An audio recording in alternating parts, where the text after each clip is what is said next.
시편 105편의 말씀 어제에 이어서 오늘 또한 하나님께서 그 족장들을 보호하시고 또한 단련하시는 그 모습들을 우리는 말씀을 통해 발견합니다.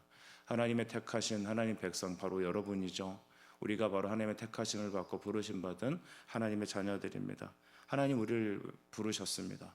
또 부르신 자들을 의롭게 하시고 의롭게 하신 그들을 또한 영화롭게 하실 것입니다. 12절 말씀을 우리가 주목해 보신다면 그때 그들의 사람 수가 적어라고 하며 말씀이 시작됩니다. 이 그때라고 하는 것은 어느 때일까요? 하나님께서 조상들과 믿음의 조상들과 약속하신 그때입니다. 하나님은 약속의 말씀으로 우리 안에 하나님의 뜻을 이루십니다. 당장은 그 일이 일어나지 않을 것입니다. 아브라함을 부르셨을 때 당장 이삭을 주고 백성을 일으키신 게 아니라 그의 아들 이삭, 야곱, 또 요셉 이렇게 걸쳐가며 하나님은 점진적인 하나님의 일을 이루십니다. 우리는 당장에 내 필요한 것들이 채워지기를 바라지만 하나님의 뜻은 무엇입니까? 우리가 하나님의 말씀을 먼저 믿게 하시기 시작할 때 그때부터 하나님은 우리에게 일을 행하십니다. 그때 그들의 사람 수가 적어라고 하였습니다. 여러분, 믿음의 족장들, 아브라함부터 시작하는 그 구약의 믿음의 족장들, 그 톨레도스를 보게 되면 그들이 부르심을 받은 때가 그들이 많은 숫자가 많고 경제적으로 부강한, 또 정치적으로나 이 군사적으로 탁월했을 때 부르신 게 아닙니다. 우리가 하나님께서 우리를 쓰실 때가 언젠가 곰곰이 생각해 보면 내가 가장 잘 나갈 때가 아니라는 것을 알게 되죠. 여러분은 모세의 경우를 들어서 한번 이해가 되실 거라 생각을 합니다. 모세가 40대 광야로 내쫓김을 받죠. 그리고 80대가 되어서 부름을 받습니다. 우리는 참 그 부분이 이해가 안 됩니다. 한참 팔팔하고 머리가 더 잘 돌아가고 기력이 멍성할 40대 때쯤에 왜 이스라엘을 구원해야지? 왜 80이 돼갖고 이제 완전 광야에서 양이나 치고 있던 그 사람을 불러다가 하나님을 쓰실까? 그것은 하나님의 일하시는 방법입니다. 우리가 12절에 여러분이 보셨던 것처럼 그들의 사람의 수가 적어라고 할 때 그때 그들을 부르신 것입니다. 우리는 하나님의 방법을 알 수 없습니다. 하지만 우리가 고린도전서 1장에 있는 말씀과 같이 세상에 미련한 것들을 택하셔서 지혜 있는 자들을 부끄럽게 하시고 세상에 약한 것들을 택하여 강한 것들을 또한 부끄럽게 하시는 것, 그것이 하나님의 여러분 사역의 방법입니다. 그래서 우리가 여러분의 신명기 7장 7절과 8절을 이 아침에 꼭 참조하십시오. 제가 읽어보겠습니다.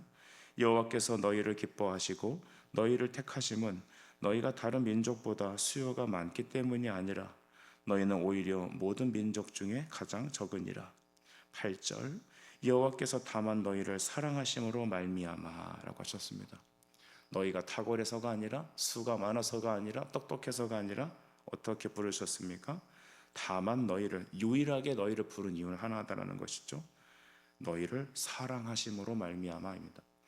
오늘 우리가 이 자리에 있는 것, 우리가 부름받은 것은 우리가 탁월해서가 아니라 하나님이 우리를 사랑하셔서 그러십니다.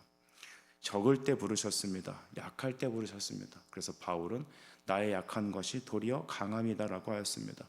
약하지 않고 우리가 수가 많고 약하지 않고 우리가 부가 많고 약하지 않고 우리가 힘이 있어서 하나님의 일을 하겠다고 한다면 여러분 그 사람은 하나님께 쓰임받을 수가 없는 것입니다.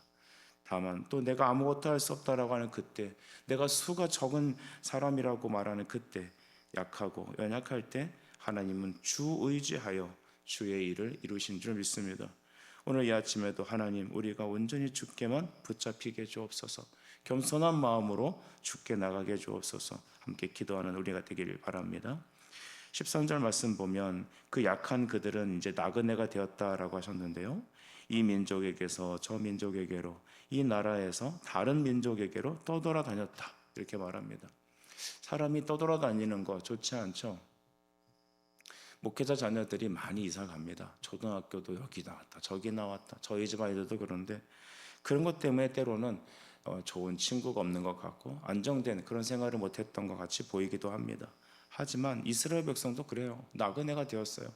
오늘은 이곳 내일은 저곳. 여러분 아브라함이 집을 짓고 살았다는 기록이 없어요. 그는 하나님이 가라는 곳에, 주님께서 보내시는 곳에 장막 생활을 했습니다. 텐트 치고 살았단 말이죠. 인생은 여러분 하나님 앞에 나그네 인생을 살아가는 겁니다. 이 땅에서 우리가 생각하는 어떤 왕국을 세우고 이 땅에서 생각하는 우리가 어떤 모습을 갖고 사는 게 아니라 하나님이 가라는 곳에 가고 우리는 나그네로 살아가는 것입니다. 나그네 인생을 살다가 이제 아버지 집에, 본 집에 돌아가는 것, 그게 성도들의 삶이죠. 바로 유대인들이 그렇게 수가 적고 이렇게 저렇게 치이면서 떠돌아다녔습니다. 하지만 하나님은 그들을 그 모든 상황에서도 결코 좌시하지 않으시고 붙잡으셨습니다.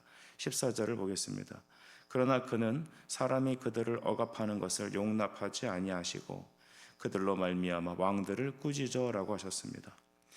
억압하는 것을 어떻게 하셨다? 용납하지 않으셨다는 겁니다. 이스라엘 백성들의 역사를 보면 참으로 기구합니다. 여러분 2000년 동안 또 그들은 나라 없이 떠돌다가 최근 들어서야 몇십 년 전에 그들은 다시 나라를 찾았지 않았습니까? 지금도 그 문제 때문에 전쟁이 끊임없이 일어납니다. 하지만 중요한 것은 그 택하신 백성을 억압하는 걸 용납하지 않으십니다. 바벨론에서 그들은 억압당했고 또 여러분 그들은 또 애굽에서 억압당했습니다. 로마에 억압당했습니다. 하지만 하나님은 그들을 한 번도 버리신 적이 없으십니다. 그들 도리어 꾸짖으셔서 그 열방들을 망하게 하셨습니다. 이 아침에도 여러분 우리가 세상에서 봤을 때 우리는 어떻게 보면 찌꺼기 같이 보여지고 우리는 어떻게 보면 세상에서 짓눌림 받는 그런 지체처럼 보입니다. 교회가 세상에서 여러분 그렇게 매력적인 존재가 아니죠. 우리나라 가난했을 때, 힘들었을 때, 소망이 없을 때 교회는 빛이 됐습니다. 하지만 등 따뜻하고 배부르니까 이제는 교회는 거치는 것이 되고 미움의 대상이 되었습니다. 하지만 하나님은 우리를 단 한 번도 외면하신 적이 없습니다. 여러분의 인생에도 크고 작은 여러 가지 어려움과 또한 나그네 된 삶을 살 것입니다. 나그네는 피곤합니다. 나그네는 눈치 보며 살아갑니다. 나그네는요 항상 자유를 갈망합니다. 나그네는요 좀 더 나은 삶을 강구합니다. 하지만 나그네는 하나님이 함께하는 사람입니다.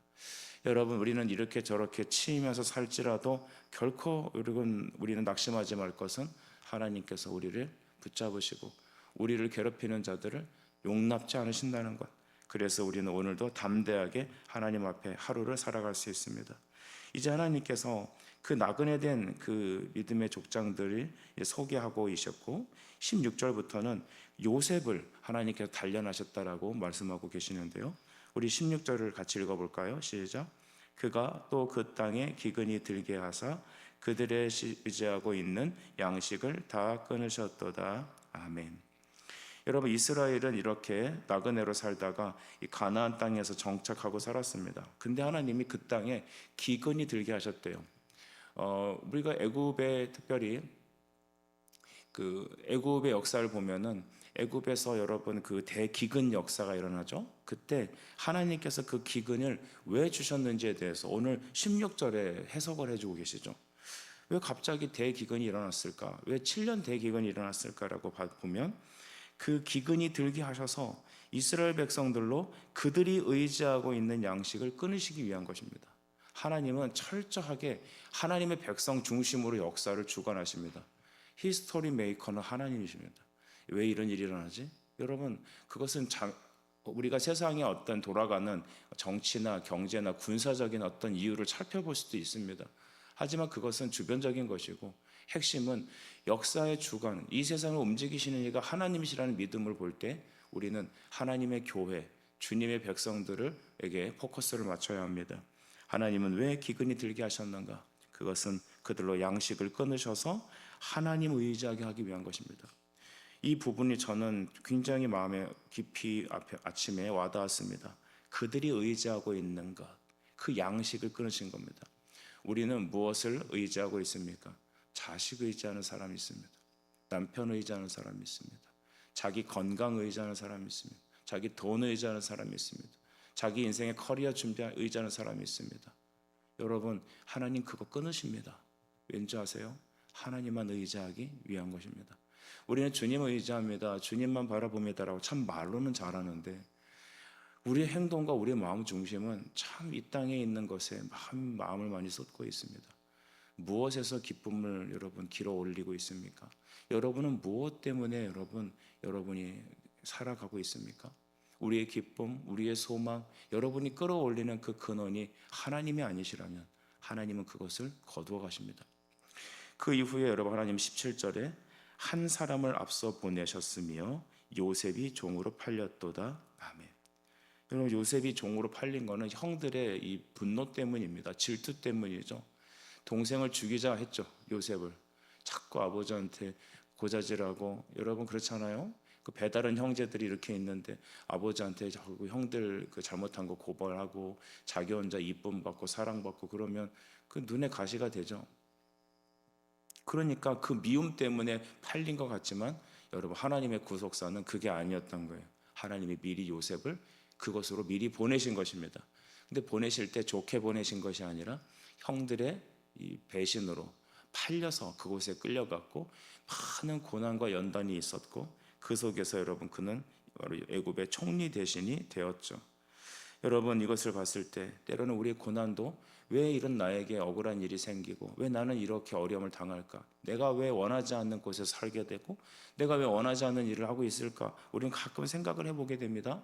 하지만 고난받는 주의 종 바로 요셉을 묵상하시길 바랍니다. 하나님께서 요셉이 그곳에 간 것을 나중에 요셉이 깨닫게 되잖아요. 하나님의 천하 만민을 살리기 위해서 나를 먼저 이곳에 보내셨다라고 그런 창세기에 말하고 있습니다. 여러분 우리의 고난과 역경도 이해할 수 없는 모든 일들은 하나님의 이해할 수 없는 섭리가 있음을 깨달으셔야 합니다. 하나님은 여러분을 버리지 않으십니다. 하나님은 하나님의 뜻을 이루십니다. 다만 내가 원하는 길로 가지 않고 주께서 원하시는 길로 우리를 연단하시는 방법으로 하나님은 행하십니다. 그는 여러분 18절에 보니까 발에 착오가 차였고 몸에 쇠사슬이 매었다. 종의 신분으로 갔다는 것입니다. 19절 여호와의 말씀이 응할 때까지 그의 말씀이 그를 뭐 하셨다? 단련하였도다 라고 했습니다. 이 단련한다는 것은 여러분 금속을 재련할 때 틀에 부어서 녹여서 이제 뽑아내는 것과 또 망치로 쇠를 달구어서 이제 두들겨 때리는 그런 과정을 단련이라고 우리가 알고 있죠. 여러분 우리의 연단은 하나님을 의지하게만 하기 위한 하나님의 섭리입니다. 주님, 예수님을 믿고 나면 우리는 주님 제가 주님께 쓰임받고 싶어요 라고 하는 고백을 하게 됩니다. 주님 은혜 감사합니다. 그런데 그 다음부터 무슨 일이 시작되냐면 여러분을 단련하기 시작하는 겁니다. 왜 내가 예수 믿고 교회 봉사 잘하는데 왜 우리 집에 이런 일이 생기고 나한테 안 좋은 일이 생길까? 내가 잘못 살았나? 아닙니다. 지금 연단을 받는 겁니다. 모든 사람이 연단이 있습니다. 현대 여러분 21세기를 살아가는 우리는 어려운 게 생기면 그거는 잘못된 거라고 생각해요. 아니에요. 연단은 불을 달군 그 속에 집어넣는 거예요. 하나님의 이 거푸집 안에 우리를 넣어서 우리가 그 형틀에 맞춰서 다시 조성되는 거죠. 우리처럼 교만하고 나처럼 죄인인 사람이 나밖에 모르는 이기주의적인 내가 어떻게 하나님 말씀에 따라 순종하고 내가 그의 형상에 따라 그리스도의 형상을 닮아가겠어요. 하나님께서 연단하시는 거예요. 어떻게 해요? 환경을 통하여. 요셉을 보십시오. 요셉이 뭐가 잘못했습니까? 형들에게 미움받았지 않습니까? 그래서 그곳에 애굽으로 돌아갔지 않습니까? 그곳에서도 하나님 말씀대로 살려고 하다가 감옥에 갇혔지 않습니까? 억울하지 않습니까? 그런데 그는 하나님만 주목한 거예요. 하나님 나를 향한 하나님의 계획이 있어. 나는 하나님께서 결코 나를 버리지 않으셔. 여러분 그러면서 그는 그의 젊은 시절을 보내고 하나님의 때가 찼을 때 19절에 여호와의 말씀이 응할 때까지 하나님의 때가 찬 은혜의 경륜이 차는 그때까지 그는 여러분 말씀에 의하여 단련을 받은 겁니다. 인생을 평생 살면서 우리는 하나님의 말씀에 재련을 받고 단련을 받는 것입니다. 욥은 그래서 욥기 23장 10절에 이렇게 말을 하죠. 나의 가는 길을 오직 그가 아시나니 그가 나를 단련하신 후에는 내가 정금같이 나오리라. 그것을 바라보는 겁니다. 욥 주변에 있는 사람들의 질시와 또 말로 형용할 수 없는 그런 고통 속에서 사업이 망하고 자식이 다 죽고 아내가 자기를 배신하고 저주하고 가버리고 여러분 그런 속에서 몸도 아프고 병들고 그 속에서 또 친구들은 와갖고 끊임없이 그를 힘들게 하고 그런 모든 사람의 연단 또한 가족으로 인한 환경적인 연단 질병의 육체 연단을 받으면서 그는 깨닫게 되는 거 아니겠습니까? 내가 가는 길은 오직 주님만이 하신다. 그분이 나를 말씀으로 단련하신 후에는 나는 정금같이 그 앞에 설 것이다. 우리는 정금같이 서게 하소서라고 말은 하는데 단련받긴 싫어합니다. 말 앞뒤가 정말 뒤바뀌었죠. 말씀을 전하는 저도 하나님 말씀 앞에 단련받는 것들이 여러분 때로는 많이 고통스럽고 고단합니다. 이 단련이 좀 빨리 끝났으면 하는 바람도 적지 않습니다. 하지만 여호와의 말씀이 응할 때까지입니다. 그래서 주님 믿음 주시옵소서, 주님 은혜 주시옵소서라고 기도하며 하나님 앞에 정금같이 서기는 그날까지 나 자신을 부인하고 미래를 묵상하며 우리에게 허락하신 자기 자신의 십자가를 지고 예수를 쫓는 제자의 삶을 사는 길을 우리는 모두 하나님께 구해야 될 줄 믿습니다. 여러분 이후에 여러분 어떤 일이 일어날까요? 20절부터 보면 왕이 사람을 보내어 그를 석방하며 무 백성의 통치자가 그를 자유롭게 하였도다 라고 했습니다.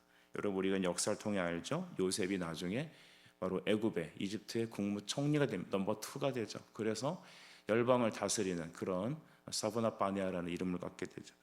마지막에 여러분 23절에 보면 이스라엘이 애굽에 들어가며 야곱이 함의 땅에 나그네가 되었다라고 말합니다. 함이라는 것은 노아의 세 아들 중에 셈, 함, 야벳이 있는데 바로 애굽, 이집트의 땅이 되었다. 그 함의 자손의 땅에 나그네가 되었다고 말합니다. 오늘 우리는 이 시편 109편을 보면서 우리가 믿음의 조상들과 약속하신 하나님의 약속을 기억합니다. 우리는 하나님의 약속의 사람들입니다.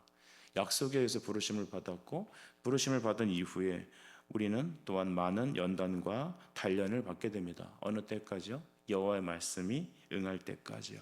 이런 말씀을 할 때 좀 우리 예배와 기도 자리에 사람이 많이 안 나오는 것 같아요. 참 이게 좀 공교로운 일인데 하나님 앞에서 우리가 부름을 받고 단련을 받는데 왜 우리를 주님 부르셨나요? 라고 물어보면 바로 우리가 탁월할 때 부름 받은 게 아니라 바로 연약할 때, 사람의 수가 적을 때, 또 우리가 실패했을 때 하나님 우리를 당신의 사람으로 부르십니다.